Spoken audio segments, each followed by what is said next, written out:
రాష్ట్ర ప్రభుత్వం ఆర్టీసీని నిర్వీర్యం చేస్తుందని ఉద్యోగులు వాపోతున్నారు. ఎలక్ట్రికల్ బస్సుల కొనుగోలు పేరుతో అనేక డిపోలను ఎత్తివేస్తున్నారని ఆందోళన వ్యక్తం చేశారు. ఈ మేరకు సోమవారం కలెక్టర్ పీజీఆర్ఎస్ లో వినతి పత్రాన్ని అందజేశారు. గత ప్రభుత్వం తమను ప్రభుత్వ ఉద్యోగులుగా గుర్తించినప్పటికీ ఆ ఆనందం ఎక్కువ రోజులు మిగల్లేదని అన్నారు. స్త్రీశక్తి పథకం మహిళల కోసం ప్రవేశపెట్టినప్పటికీ ఉద్యోగులు అనేక ఇబ్బందులు ఎదుర్కొంటున్నారని చెప్పారు. రిక్రూట్మెంట్ లేని కారణంగా సిబ్బంది కొరతతో మనోవేదనకు గురవుతున్నారని పేర్కొన్నారు. ఎలక్ట్రికల్ బస్సుల కొనుగోలు పేరుతో సంస్థల ప్రైవేటీకరణ చేస్తున్నారు తెలిపారు. ఈ ప్రక్రియను వెంటనే విరమించుకోవాలని డిమాండ్ చేశారు.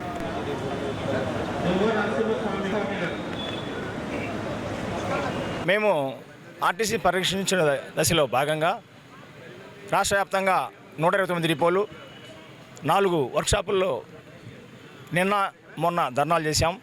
ఎందుచేతనంటే ఆర్టీసీని పరిరక్షించుకునే దానిలో ప్రథమ భాగం ఇవ్వడం కోసం గౌరవ ముఖ్యమంత్రి గారికి తెలియాలి, ప్రభుత్వానికి తెలియాలనే ఉద్దేశంతో నిన్న మొన్న జరిగిన ధర్నాల్లో భాగంగా ఈరోజు అన్ని గౌరవ కలెక్టర్ గారులకి మెమోరాండం ఇచ్చి మా సమస్యలు, మా గోడు, స్త్రీశక్తి పథకం ద్వారా ఉద్యోగులు ఎదుర్కొంటున్న సమస్యలు, బస్సులు లేకపోవడం వల్ల మరి ప్రజలు ఎదుర్కొంటున్న ఇబ్బందులు ఇవన్నీ తెలియజేయాలనే ఉద్దేశంతో ఈరోజు గుంటూరు జిల్లా కలెక్టర్ గారి దగ్గర వచ్చి మెమోరాండం ఇవ్వడం జరిగింది.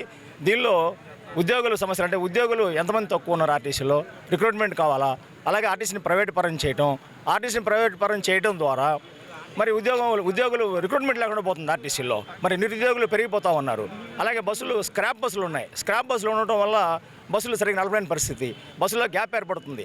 ప్రజలేమో ఇబ్బందుల్లో ఉన్నారు, బస్సులు సరిపోవట్లేదు మాకు అని చెప్పి 3000 బస్సులు కొత్త బస్సులు కావాలా, 10,000 మంది ఉద్యోగులను రిక్రూట్మెంట్ చేయాలా, అలాగే మరి పీఆర్సీ కమిషన్ ఏర్పాటు చేయాలా, అలాగే డిఏ బకాయిలు ఉన్నాయి ఆర్టీసీ ఉద్యోగులకి.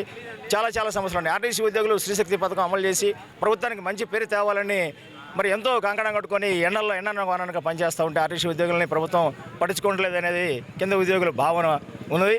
అలాగే ప్రభుత్వం కానీ అలాగే మా ఆర్టీసీ ఉన్నతాధికారులు కానీ గ్రహించి ఇప్పటికైనా ఆర్టీసీ ఉద్యోగులని అలాగే సంస్థను పరిరక్షించిన దిశలో భాగంగా మేము చేసే ఉద్యమానికి అందరూ సపోర్ట్ ఇచ్చి, ఇది ఎవరికి వ్యతిరేకం కాదు, ప్రభుత్వానికి వ్యతిరేకం కాదు, ప్రజలకు వ్యతిరేకం కాదండి. మేము కూడా ప్రజల్లో ఒక భాగం.